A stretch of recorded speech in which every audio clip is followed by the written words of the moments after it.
Hi, I'm former Odyssey of the Mind semifinalist Alex Fraioli, and I'm an alcoholic. Hang on, I'm a recovering alcoholic? I'm a recovered alcoholic. Learn all about these exciting semantics and more on the first episode of New Game Plus. That's enough of that. In this series, I will discuss my experiences quitting alcohol after over a decade of both relying on and abusing it. It's sobriety for nerds, but you don't have to be a Suikoden speedrunner to want to be a better person. The series is intended for people who think they might or know they do have some kind of alcohol use disorder. I'll be quoting a few bits from the recovery story of John Tinjala, who writes for mnlcl.org, a law blog based in St. Paul, Minnesota, and whose approach to recovery is very similar to mine. According to the National Institutes of Health, alcoholism is a colloquial term and not a clinical diagnosis. The umbrella term is alcohol use disorder, which encompasses abuse, dependence, and addiction. And like so many other folks who've grappled with those in the past, I gave Alcoholics Anonymous a try. For a while. AA focuses on the disease theory of addiction, and they view recovery as contingent on your participation in their program. I agree with one of those.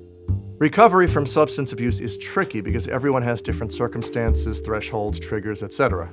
For many people, it is a crippling chemical dependency. For me, it was part of a self-destructive, self-medicating lifestyle that I fell into due to lack of mental upkeep. My reasons for self-medicating were related to social anxiety and heightened sensitivity, both of which I'll cover in a future video. Today's focus is the terminology of recovery. Here's what John has to say about it. Some people in the recovery world prefer to say that they are in recovery. For them, it is a recognition that they are not cured, that their continuing sobriety and recovery depends on constant vigilance. The fear is that saying they are recovered somehow implies they are at the end of the journey. The mentality that the journey is over and behind them could lead to the very real possibility of relapse. AA assumes that your complacency will trigger a relapse. This is why many people feel that AA puts too much emphasis on the powerlessness and victimhood of the alcoholic, which is pretty cult-like behavior. According to the program, you're broken and can never be truly fixed, so you'd better come to them every week for help. On the other hand, that's not necessarily a bad starting point for people who've hit their lowest low. Also, yeah, addiction does alter the brain, so we're kind of stuck with this dormant chemical dependency for the rest of our lives. But it helps to have the presence of mind to know when you've made it past that first vulnerable stage, and decide for yourself if and when to stand on your own. I got a lot out of my first year in AA, but once I was able to stand on my own 2 feet, I realized I wasn't as powerless as the program kept telling me I was. And here's cult-like behavior number 2.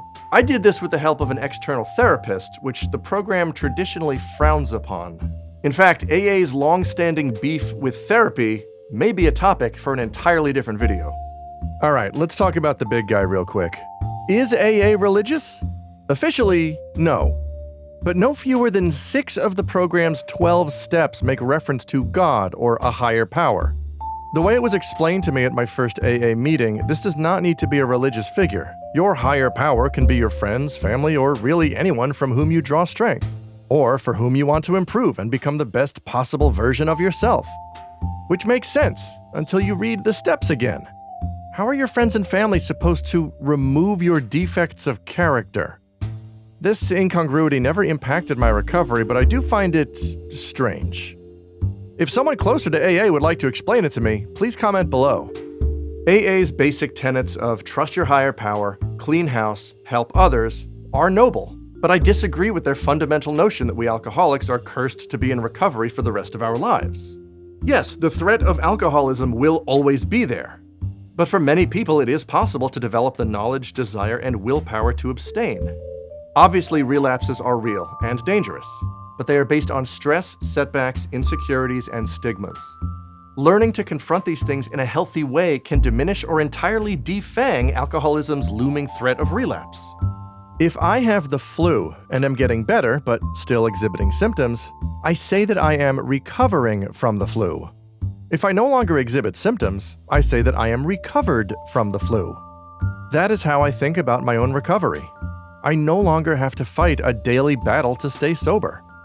For me, the obsession to drink was lifted from me long ago. And for me, it is important that I not think of myself as broken. I am not. Let's talk about these terms. Recovering implies that you are still fighting the urge to drink, a battle that, logically, you can't concretely know you've won until you die.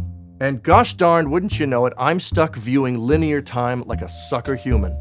My and John's choice to say recovered alcoholic speaks to our own conviction and reflects our present place in life.